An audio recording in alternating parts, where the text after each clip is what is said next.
السلام علیکم دوستوں، لائٹ ٹیوب میں آپ سب کو خوشامدید کہتے ہیں اور امید کرتے ہیں کہ آپ سب خیریت سے ہوں گے۔ دوستوں، پہلے آپ کو وہ سب سناتے ہیں جس کو آپ نے ٹائٹل اور تمنیل میں دیکھا، پھر بعد میں اس پر تفصیلی گفتگو کرتے ہیں۔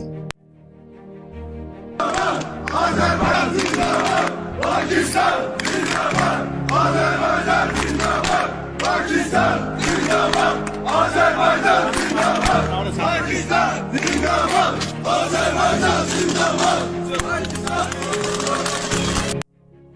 دوستوں، جیسے کہ آپ سب کو پتہ ہے کہ کافی دنوں سے آذربائیجان اور آرمینیا کے درمیان بارڈر ٹینشن میں اضافہ ہوا ہے، اور آذربائیجان کے میڈیا کے مطابق انہوں نے کافی مقبوضہ علاقوں کو فتح کیا ہے۔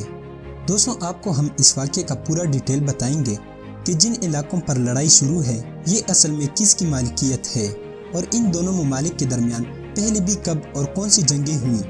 مگر دوستوں، ویڈیو میں مزید آگے بڑھنے سے پہلے ہم آپ سے گزارش کرتے ہیں کہ ہمارے چینل لائٹ ٹیوب کو سبسکرائب کریں اور بیل آئیکن کو پریس کریں تاکہ ہماری نئی آنے والی ہر ویڈیو آپ کو بروقت پہنچ سکے۔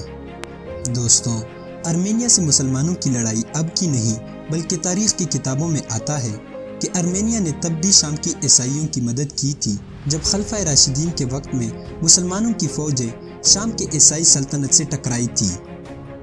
جنگ یرموک جس کی قیادت خالد بن ولید جیسے سپہ سالار کر رہے تھے، تب بھی عیسائیوں کی 2 لاکھ فوج میں آرمینیا کے لوگوں کا ایک بڑا دستہ شامل تھا۔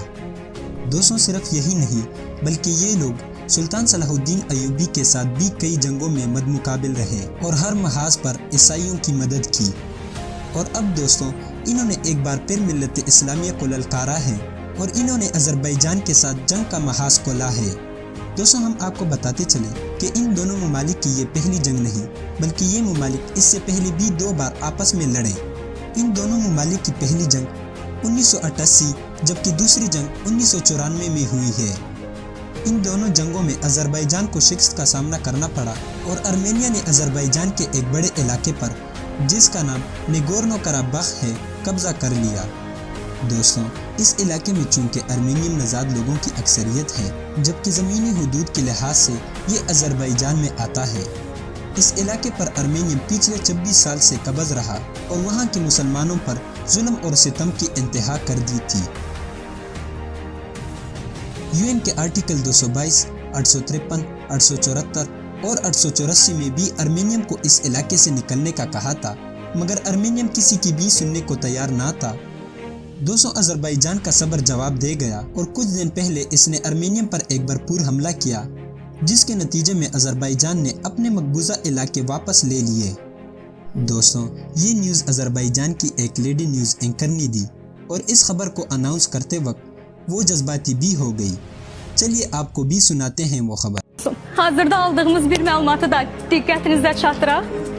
Füzuli'nin 4 kəndi və Cəbrail'in isə 2 kəndi işğaldan azad edilib. Gözümüz aydın olsun.